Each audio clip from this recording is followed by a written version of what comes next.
Assalamualaikum warahmatullahi wabarakatuh. Halo, perkenalkan nama saya Dina Adinda dengan NPM 223507079. Saya dari jurusan Ilmu Politik Universitas Siliwangi kelas B.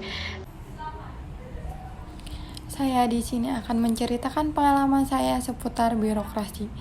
Video ini ditunjukkan untuk memenuhi tugas mata kuliah Birokrasi Indonesia dengan dosen pengampu Bapak Budi Krismanto Sirait, SOS MA.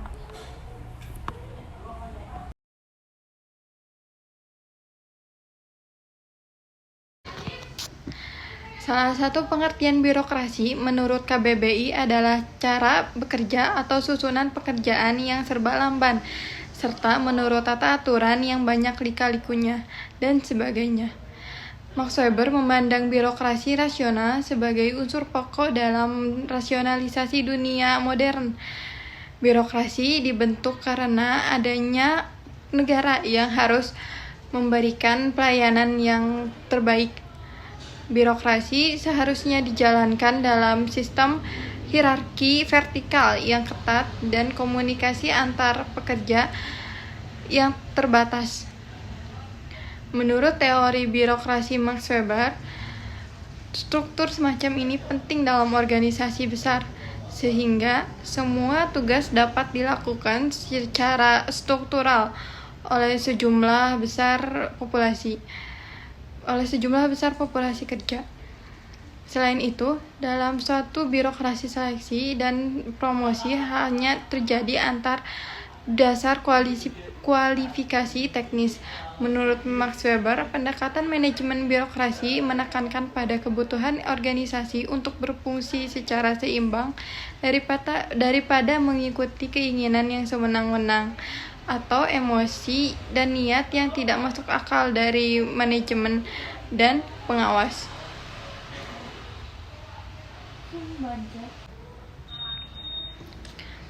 Arti harfiah birokrasi adalah orang yang bekerja di meja dengan aturan yang ketat. Pada awalnya, birokrasi merupakan lembaga yang dibentuk untuk para pejabat yang melayani raja atau penguasa, bukan untuk melayani kepentingan rakyat. Maka karakter birokrasi terkesan feodal. Hal ini juga mempengaruhi birokrasi di Indonesia, di mana sebelum Indonesia merdeka banyak kerajaan di Nusantara. Birokrasi merupakan rangkaian organisasi pemerintahan yang berhubungan dengan masyarakat.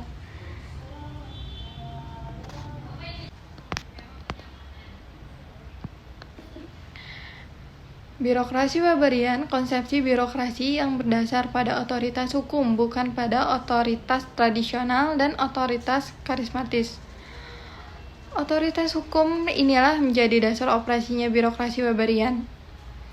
Pejabat menjalankan tugas berdasar otoritas hukum ini, dan ketaatan pegawai bukan kepada pimpinannya, tetapi pada aturan yang ditetapkan.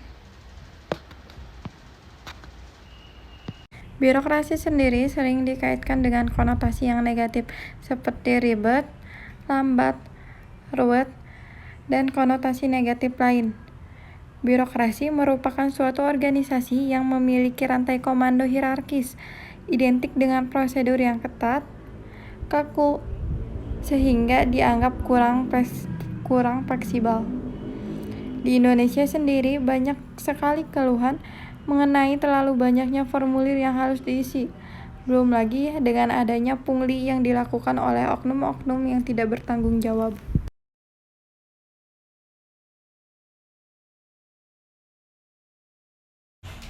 Pengalaman yang akan saya bahas yaitu pengalaman saya berobat ke klinik Universitas Siliwangi.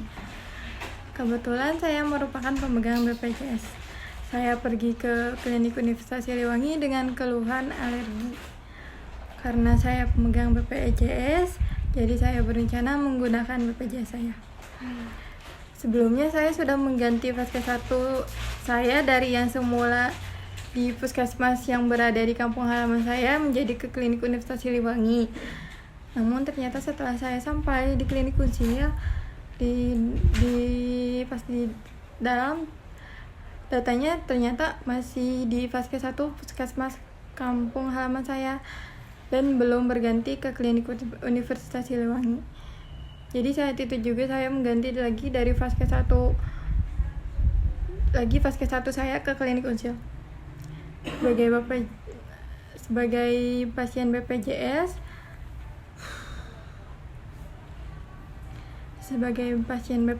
saya dilayani seperti pasien pada umumnya atau pasien reguler yang non BPJS. Saya datang melakukan pendaftaran, menunggu antrian, dan masuk ke ruang pemeriksaan untuk diperiksa selanjutnya, lalu dikasih obat. Selesai. Harusnya saat itu saya menjadi pasien reguler, karena sependek pengetahuan saya, ketika pindah Vaskes tidak langsung bisa berobat di Vaskes 1 yang baru menggunakan BPJS tersebut. Namun pada saat itu, pada saat pengambilan obat, petugas kliniknya bilang kalau saya masuk ke BPJS-nya, jadi tidak usah bayar karena tadi sudah ada bukti perpindahan Vaskesnya. Hal tersebut tentu saja memudahkan bagi saya.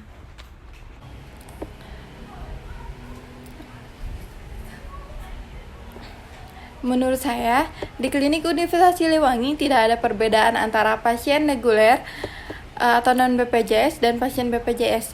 Sebelumnya saya pernah menjadi pasien non-BPJS di klinik Universitas Siliwangi pada saat saya masih menjadi mahasiswa baru atau biasa yang dikenal dengan maba. Dengan keluhan yang berbeda, alurnya masih sama, tidak ada perbedaan perlakuan khusus. Semuanya diperlakukan dengan sama. Hal tersebut sekaligus memberikan suatu pandangan atau pengalaman yang saya dapatkan ketika berobat di klinik Universitas Siliwangi.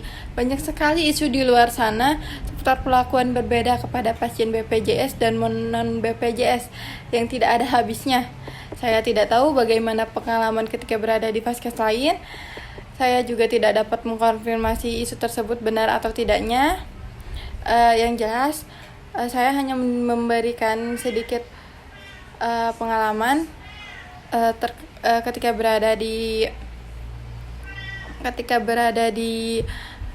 klinik Universitas Siliwangi. Itu tidak ada perbedaan khusus yang dilakukan oleh petugasnya kepada pasien non BPJS atau pasien yang ber-BPJS.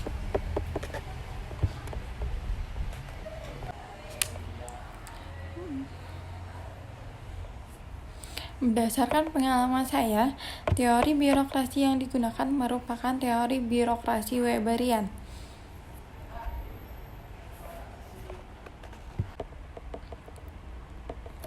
Weber memberikan untuk membatasi lingkup sistem-sistem otoritas umumnya dan birokrasi khususnya yang dikelompokkan menjadi 5 kategori pokok.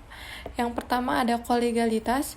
Menurutnya, kolegalitas akan selalu memiliki bagian penting yang berperan membatasi birokrasi, tetapi hal itu tidak menguntungkan dilihat dari kecepatan keputusan dan pengurangan tanggung jawab. Yang kedua, ada kekuasaan pemisahan. Kekuasaan berarti pembagian tanggung jawab terhadap fungsi yang sama antara dua badan atau lebih. Yang ketiga, ada administrasi amatir.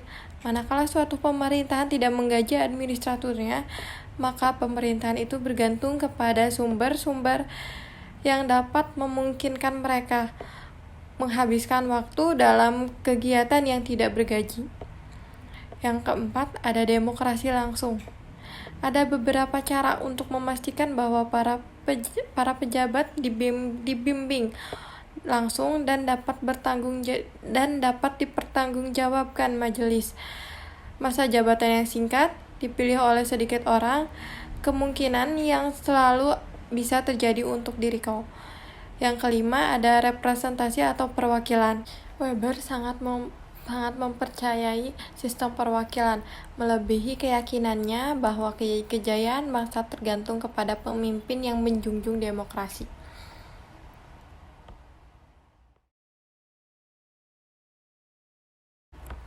Hanya sekian yang dapat saya bahas.